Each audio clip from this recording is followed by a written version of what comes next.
Hi, this is Edgar Allan Poe, otherwise known as Jim Valvis, and I am going to explain here on this video what I'm doing with this channel, what I hope to do with it, why I'm doing it, who I hope will be its viewers and listeners and people who will frequent it, and what I'm going to try to accomplish on multiple levels, and why I'm turning to this ultimately. Those are the things I want to talk about today. And I'm freelance these talks. I'm not. I don't have notes. I'm just off the cuff. So if I and ah a little bit and stutter around for what I'm trying to say, you'll have to forgive me. This is just me speaking to a microphone, and hopefully as if we were just sitting down, talking, having a conversation, you and I. That's what this conversation is like. This is like it's kind of conversations I had with my wife during the car. In fact, I kidded my wife and said that I should put a microphone in the car and just record what I do there, because I actually do my best thinking when we're driving. I talk, and she listens. She's a great listener. Why she puts up with me, I really don't know. She's a really, really patient, wonderful woman. Because most of the time I'm just babbling about garbage or ranting about this or complaining about that, or going off on obscure details about Gator Baseball or something. She has no interest in Gator Baseball at all, but she's been humoring me about Gator Baseball for 20 years.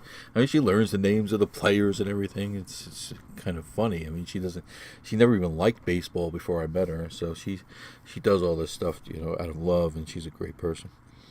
Anyway, what do I want to do with this channel? What parts do I want to be in place? Well, you've already seen two of them. And the first one is the literary work. I want to share my literary work, and I want to share the literary work of other people. And if I had my way, that would be the whole channel. There would be nothing else. There would just be me reading poems and reading short stories and talking about literature and reading other people's poems and talking about how great they are, because I really do think there are a lot of wonderful writers working today, and a lot of wonderful writers who have worked in the recent past. And so if I had my way, that's all I would talk about. But the unfortunate truth of the matter is that literary work just doesn't have much of an audience. It just doesn't. If you let me give you an example. If I put on Facebook that I had a poem accepted by so and so journal, I'll get 30 or 40 likes for it. But if I post that poem and say you can go read it, I'll get 3 likes, and 2 of those people won't have read the poem. They'll just like the thing. So it's really hard to get anybody to pay attention to it, and it's just unfortunate. It really is, because I love the literary arts. I love especially poetry and short fiction. Those have always been my 2 favorite art forms, of any art form. I'm talking visual, auditory, music, film, whatever you name. My 2 favorite art forms by far are the poem and the short story. I just love them. But they're also the 2 art forms that nobody gives a crap about. They just are. I mean, I can't explain it, but that's the truth. You just try to find somebody who will publish a book of short stories that are not being published. If the author is not being regularly published in the New Yorker or the Atlantic Monthly. I guess it's just the Atlantic now. It used to be the Atlantic Monthly. I just can't find it. Or it's such a small press that you basically publishing a glorified poetry book, which is about as ridiculous a practice as you can get into. I think the reason I have not put out. People always ask me, why don't you publish more books? Why don't you put out more books? I certainly have the material. I have thousands of poems. I can make a book a week almost, or at least for a year. But ultimately, they don't sell. They're really a hard sell on the public. And while some writers rush to, publish a book and then they fill their bookshelves with their unsold books, I just don't see a point in that. I think that, there comes a time when you have to realize, that this is not going to sell. I have a friend who's constantly saying that you should not give your poems away.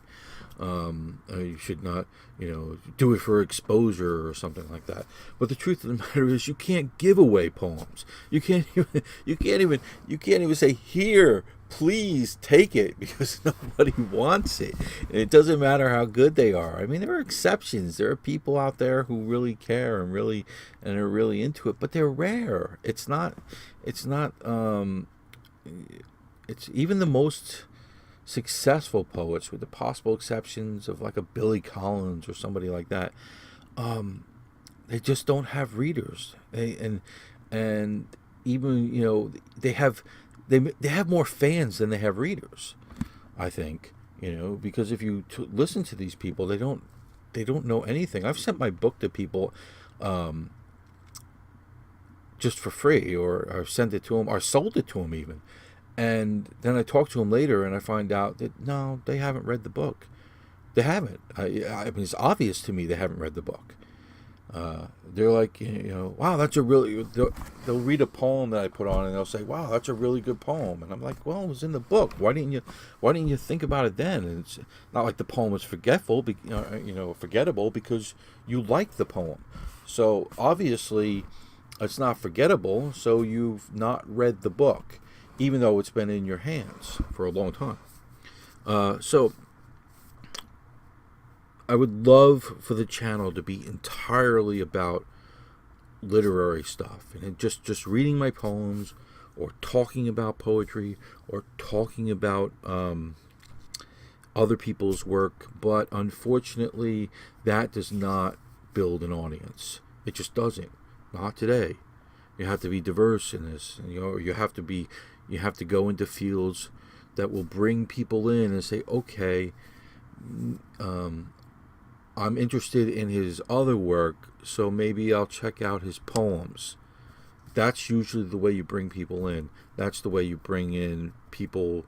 That's even the way you work it in the literary world, because, if you look at the most successful poets, most of them, they got that way by writing novels, or they got that way by writing fiction or nonfiction in some way, and the fiction brings people into the poetry. You look at a Sherman Alexie would be a complete no-name today if he only wrote poetry. I mean, not within the poetry world. In the poetry world, he'd be pretty well known, but it's the fact that he had a movie done of his short stories, and he wrote a National Book Award winning young adult novel, and he's written X amount of other novels, some of which are good, some of which are not so good, and I have my issues with Sherman Alexie. But the fact of the matter is, his poetry piggybacks on that, even though most of his writing builds up from the poetry, and that's true of me as well. I feel like my literary work bubbles up through the poetry. The poetry is the base, and the fiction and the novels that I've written come up through that. They come up from that. But in order to get anybody to read that stuff, you have to really be successful as a novelist or successful as a fiction writer, and I've not achieved that, and therefore I languish in a relative obscurity, even for a poet. And so, again, that's what I would like to just do that, and I will continue to do that because it's what I love. But I'm also going to be doing political, philosophical, and religious commentary. Just a commentary about the news, commentary about whatever strikes my fancy, including literary stuff, because that stuff gains attention. I mean, you spend 10 minutes on Facebook, go through my Facebook stuff and look and see where the comments go. Even the people who are poets, they my poems will just flow right by them, and I'll say something about abortion and they'll be all over that. They'll talk about that, and I'll chastise some of them. I'll say, listen, why do you always talk about, coming here and talk about this garbage, but you never talk about my poetry? And it's just the way people are. I mean, they're especially in this time, for some reason their minds are completely racing all the time to this sensationalized and over, what's the word? Just hysteria of news, where it's constantly you're constantly jumping from one thing to the next. We're in the midst of almost a revolution in the way we think, because nobody's able to focus on anything for long. I mean, last week you couldn't go 2 seconds without seeing something about immigration, and now, not that much. It's just a trickle of what it was, and in a week it'll be gone completely. There won't even be any mention of those kids who were separated from their parents and who at the border. You won't hear about it. It'll be the next thing. It'll be whatever that thing is. And so, to some degree, as a person who wants an audience, you have to recognize that that's where we are. And those are, when you look online, you look at the channels that are getting attention. There are either people who are in some kind of subculture and they're feeding that, and I'll get to that in a minute, or they are dealing with this kind of commentary, this kind of news talk. And again, it would not be something I would normally do, because I'm a literary guy. That's what I wanted. That's what I've always wanted to be in my life. I want to be a writer of literary works. And the reason I feel that is a higher calling than what I'm talking about here is that for the exact reason I just said about the immigration thing, that issue is already gone. It's already out of people's minds. And if you wrote a big essay on it, right, and you took some time to edit it and make it right, and now you wanted to publish it, or now you took some time to make an important, well thought out argument in commentary like this, it's gone. It's already gone. You've already missed the boat. There's been 8 billion people who have talked about it and talked it to death, and now you're not fast enough. You're not. It's not your the time that you spent on it, even though your information and your content may be better than what came immediately. The whole system is broken down for that kind of thought. You might as well write a book at that point, because that might eventually get some attention. But you're not, as far as a media commentary, you're done. You've missed the boat. You've got 24 hours. You've got maybe 48 hours, and that's it. It's over. It's done. But art, real art, great art. And this is why I tell poets all the time, don't write about Trump. Don't write about the stuff that you're agitated about in the moment, because it's going to be gone. In I don't know, 5, 10, 15 years, whatever it is, maybe just a couple of years. I mean, Trump will be a memory. And if you wrote poems about how much you hate George Bush, or nobody writes how much they hated Obama. I mean, it's not the poetry world. But if you wrote poems about how much you hate George Bush, that poem is worthless. It's worthless. You're not going to be able to sell it anywhere. You're not going to be able to put it in a book. Nobody's going to care to read it. The kids coming up today are going to look at it and say, "What? Read any Ferlinghetti or Ginsberg poetry that deals with topical events from the time. Read that. It reads badly. It reads like, good God, you're going off about how much you love Castro. First of all, it's foolish. Castro's a complete, monster. But second of all, even if it wasn't foolish, it's still dated. And it was dated 40 years ago. And now it's really dated. And now most kids, they don't even, they look at Castro and they're like, yeah, whatever. They don't even get it. And so you say, oh, well, this is their chance to learn history, but they don't.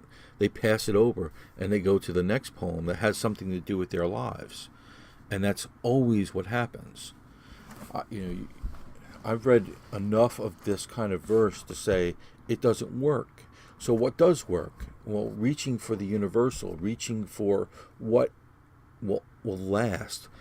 If a poem won't make sense or won't be topical 100 years from now, there's no point in writing it to me. There's no point in it. The art itself demands that you seek universality and timelessness. Otherwise, if you don't do that, ultimately you're going to fail, because everything ages very quickly except the universal.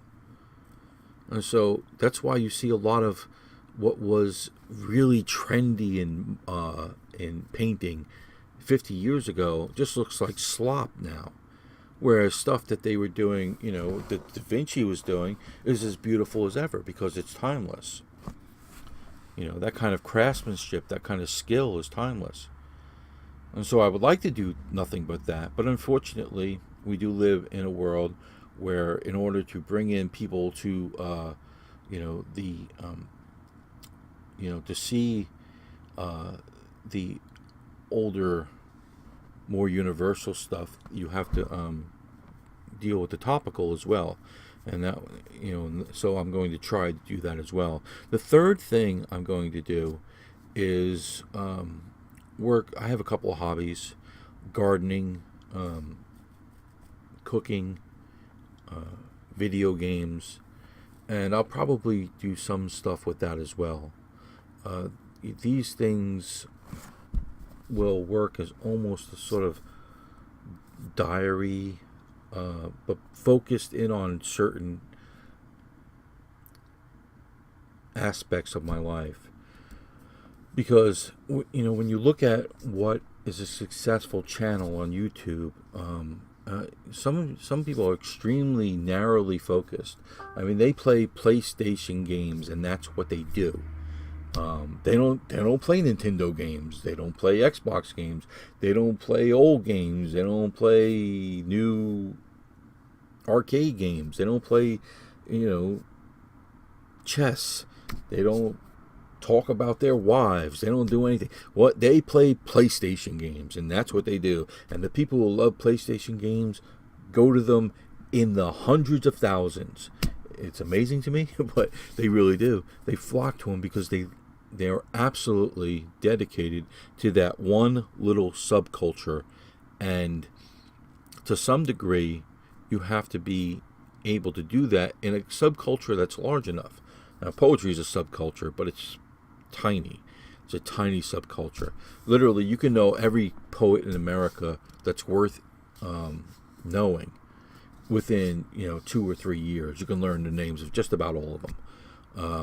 I mean, there are quite a few poets in the world, but the ones that are regularly publishing, especially in the higher level magazines, you tend to find out who those people are pretty quickly, and there are not that many of us. And notice how I put myself in that number. I don't know if I belong there, but definitely there's quite a few people. Whereas people who like PlayStation games, for instance, PlayStation 4 games, there are quite a few of those people. Hundreds of thousands. People who are interested in current events, or in the millions. People who are interested in old cars, or whatever it is that their hobbies and their interest, even though they're very narrow, they have a very large following.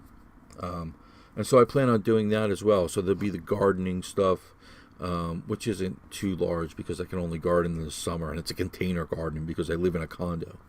But and then there'll be the cooking stuff, which will be more year round. But I don't know how much I can do in that area.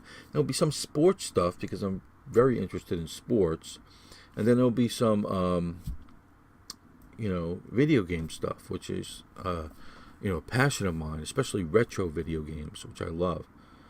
So between those three things, the literary work, which is broken down into several things, which includes my own personal work, and then the work of other people, and then some commentary and poetry in general, and the literary world in general, and then the commentary, the wider commentary, which is